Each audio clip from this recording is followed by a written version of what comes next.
তা হ্যালো দর্শক, আজকে সবাই কেমন লাগছে? আজকে আমাদের মাঝখানে চলে এসেছে সেই মহাশয় শিল্পী রাজেশ খান্না। তা ওনার বাড়ি হচ্ছে অনেক দূর, আর কোনাতে উনি গান করতে এসেছে। তা আজকে ওনার গান শুনে আমরা হই হুল্লা করবো, অনেক নাচ গান করবো, অনেক কিছু এনজয় করব।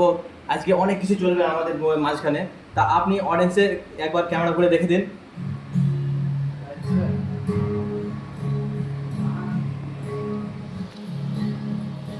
আর আজকে আমাদের দর্শক, আজকে প্রচুর প্রচুর দর্শক, যে দর্শকের মাঝখানে আমরা মাথা খুঁজে পাচ্ছি না, যে এত দর্শক, দর্শকের একটাও মাথা নেই আজকে। এত দর্শক, এত কি বলবো তোমাদের ফ্যান। তা আজকে আমাদের মাঝখানে চলে এসেছে সেই রাজেশ খান্না। তা আমাদের রাজেশ খান্না এখন গিটার বাজাচ্ছে।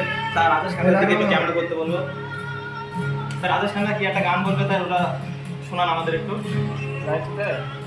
চালু শুরু আরম্ভ। চলো গান গাও, চলো গাইস, ভালোবাসা কেন এত অসহায়, বহিরমে কুচি কচাইয়া মারিল রাজা পথ পথ পথ, রাজা রাজা রাজা রে মাল বারাতা, কবজি কাবু পড় পায়া মারে সাতা। আরে ও পিয়াজি করিস একটা গান